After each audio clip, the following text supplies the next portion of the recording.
आसिम मुनीर ने नून लीग और people party का जनाजा निकाल दिया। मैं वक्त के यजीद की कभी गुलामी नहीं करूंगा, जेल में मरने के लिए तैयार हूं, जब तक जिंदा हूं मैं ये जंग लड़ूंगा। बिस्मिल्लाहिर्रहमानिर्रहीम नहमदुहु व नुसल्ली व नुसल्लिमु अला रसूलिल करीम। अदालतों के ज़्यादातर केस पीटीआई, इलेक्शन कमीशन और 47 वाले जाली हुक्मरानों के बारे में सारे मुल्क का इस वक्त निज़ाम जो है इसी बदनवानी, बेईमानी, जालसाजी के निज़ाम के गिर्द घूम रहा है। काश काजी फायज़ ईसा की जगह कोई दलेर, अदलो इंसाफ के साथ खड़े होने वाला जज, आइन के मुताबिक फैसले करने वाला जज, मजलूमों की हिमायत में बोलने वाला जज होता तो मुल्क का नक्शा चंद दिनों में बदल जाता। काजी फायज़ ईसा के जितने हामी साफ़ी थे वो भी अब चीख रहे हैं कि काजी साहब जब सिर्फ जस्टिस थे उस वक्त इनका मौक़िफ़ कुछ और था, अब जब चीफ जस्टिस बने हैं तो अब बिल्कुल बदल गए। अब उनको सारे असूल भूल गए। अब वो हर जालिम के साथ खड़े, वो हर आइन तोड़ने वाले के साथ खड़े। इलेक्शन कमीशन जिसे दुनिया फिटे मुंह कह रही है, काजी साहब उसके साथ खड़े हैं। अदालतों में केस उसके जब आए, Islamabad high court, Lahore high court के कुछ जुर्रतमंद, गैरतमंद जज खड़े हुए तो दरमियान में काजी साहब बचाने के लिए मौजूद हैं और गुस्सा करते हैं। पीटीआई के एक वकील ने कह दिया कि हमें आप पे एतमाद नहीं, हमारे केस ना सुने। काजी साहब आग बगोला हो गए। पीटीआई को बहुत पहले कह देना चाहिए था। और जितने भी मजलूम हैं उनको काजी की अदालत में जाना ही नहीं चाहिए, इसलिए कि वहाँ से इंसाफ नहीं मिलेगा। काजी जालिमों का सहूलतकार बन के बैठा हुआ है। और जो जज, जिन्होंने 6 जजों ने ख़त लिखा, और चलो काजी और किसी के साथ ना खड़ा होता, अपने जजों के साथ तो खड़ा होता, जजों के साथ भी खड़ा नहीं। खान साहब जेल में है और जेल की काल कोठरी जिसे कहते हैं उसमें है, और उनके साथ अजीब मजाक हो रहा है। ना बी क्लास ना ए क्लास, साबिक वज़ीर आज़म हैं, मुल्क के हीरो रहे, ऑक्सफोर्ड यूनिवर्सिटी का तालीम याफ्ता बंदा, यहाँ स्मगलर और डाकू जेलों में जाते हैं तो उन्हें वीआईपी सहूलतें। बहरहाल हम तो हक के लिए आवाज़ उठा रहे हैं। खान साहब ने, अच्छा खान साहब जेल में बैठा ही इनके लिए मसला बना हुआ है। जेल में बैठे बंदे से भी ये डर रहे, इनकी टांगें कांप रही हैं। उसका एक बयान जेल से आता है, पूरी दुनिया में वायरल हो जाता है। लाखों लोग उसके फॉलोवर हैं, देखने वाले हैं, और तमाम मीडिया पे पाबंदियों के बावजूद भी वो बयान जो है वो हेडलाइन बन जाता है। खान साहब ने जेल से एक पैगाम अपने ट्विटर पे पैगाम पोस्ट किया है। आप वो थोड़ा सा सुन लें क्या कह रहे हैं। मैं ला इलाहा इल्लल्लाह का मानने वाला हूँ, हकीकी आज़ादी की जंग से किसी सूरत पीछे नहीं हटूंगा। 1 साल होने वाला है, मुझे चक्की में ठहराया हुआ है। सख्त गर्मी के बावजूद मैं शिकायत नहीं करूंगा। मैं वक्त के यजीद की कभी गुलामी नहीं करूंगा, जेल में मरने के लिए तैयार हूं, जब तक जिंदा हूं मैं ये जंग लड़ूंगा। जिस आदमी का अज़म, इस्तक़लाल, हौसला और जुर्रत इस दर्जे की हो, उसे आप कैसे शिकस्त दे सकते हैं? शिकस्त देने वाली लूमड़ियां शहबाज, मरियम, बिलावल, जरदारी, यूसुफ रजा गिलानी, और जेल में बैठा हुआ शख्स जो है वो कह रहा जब तक जिंदा हूं ये जंग लड़ूंगा। आइन के आर्टिकल 25 के तहत केसेस की समाअत के दौरान पसंद नापसंद नहीं होनी चाहिए जो हो रही है। चीफ इलेक्शन अपने चीफ जस्टिस साहब को सिर्फ इलेक्शन कमीशन, फ्रॉडिया, धोखेबाज इलेक्शन कमिश्नर पसंद है। काजी फायज़ ईसा का तासुब खुलकर सामने आ चुका है। जस्टिस गुलजार के 5 रुकनी बेंच के भी काजी फायज़ ईसा हमारे केस नहीं सुन सकते, जबकि हमारे वकला भी बारहा इस अमर पर अपने एतराज़ात उठा चुके हैं।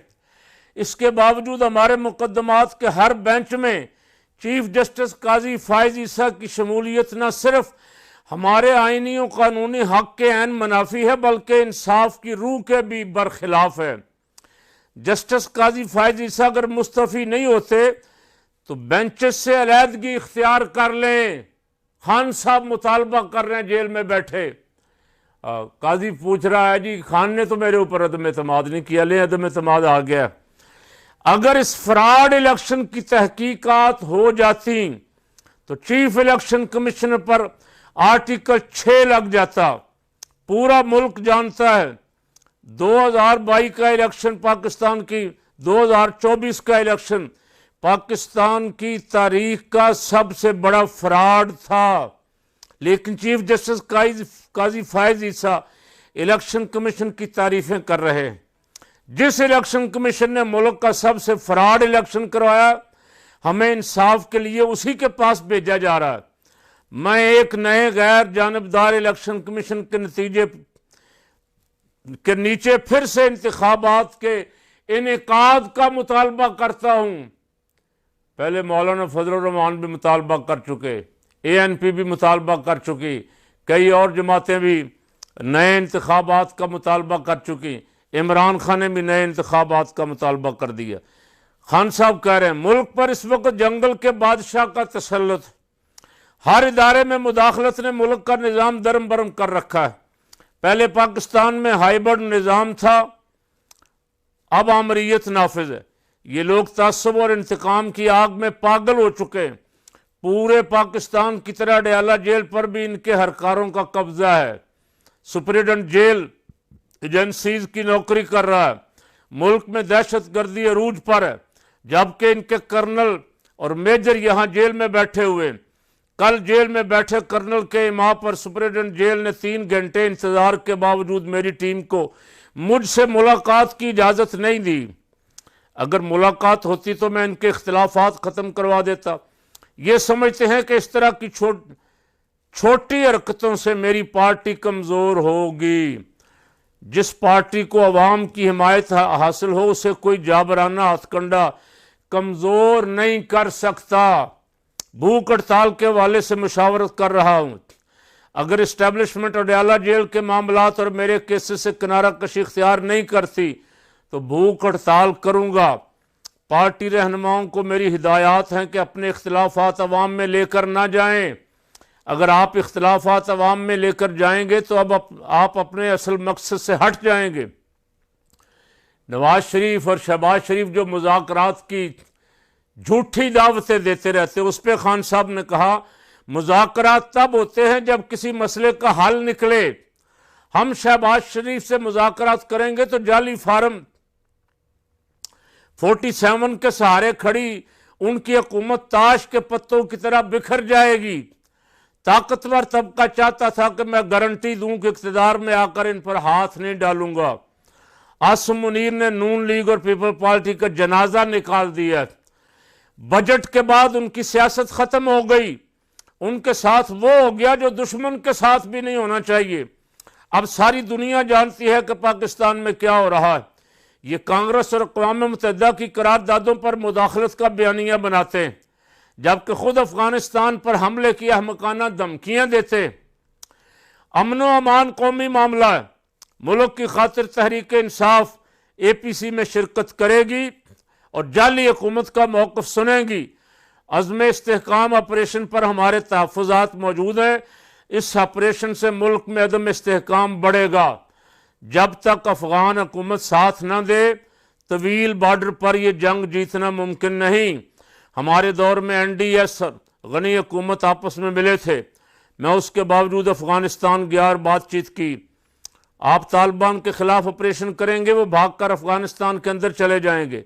जब तक आपको अफ़गानिस्तान से ताउन नहीं मिलेगा आप इस ऑपरेशन में कामयाब नहीं हो सकते। बिलावल भुट्टो और मौजूदा वज़ीर ख़ारजा अफ़गानिस्तान क्यों नहीं गए? अफ़गानिस्तान से ताल्लुकात की बहाली हमारी फौरी ज़रूरत है। ये खान साहब का जेल से पैगाम आया है। हुक्मरानों को इस पर तवज्जो करने की ज़रूरत है, फौरी गौर करना चाहिए, खुसूसन अफ़गानिस्तान के मसले पे। और जाली इलेक्शन जो हुआ उसके मसले पे इलेक्शन को दुरुस्त करवाना चाहिए। जब तक दोबारा पाकिस्तान में इलेक्शन होके हकदारों को हक नहीं मिलता, उस वक्त तक पाकिस्तान में इस्तेहकाम पैदा नहीं होगा। सियासी इस्तेहकाम नहीं आएगा तो माशी इस्तेहकाम का ख्वाब देखना भी अधूरा रह जाएगा। अल्लाह ताला से दुआ है कि अल्लाह ताला इस मुहर्रमुल हराम के महीने में हुक्मरानों को, सियासतदानों को मुल्क की बेहतरी के लिए, भलाई के लिए, इस्तेहकाम के लिए काम करने की तौफीक दे।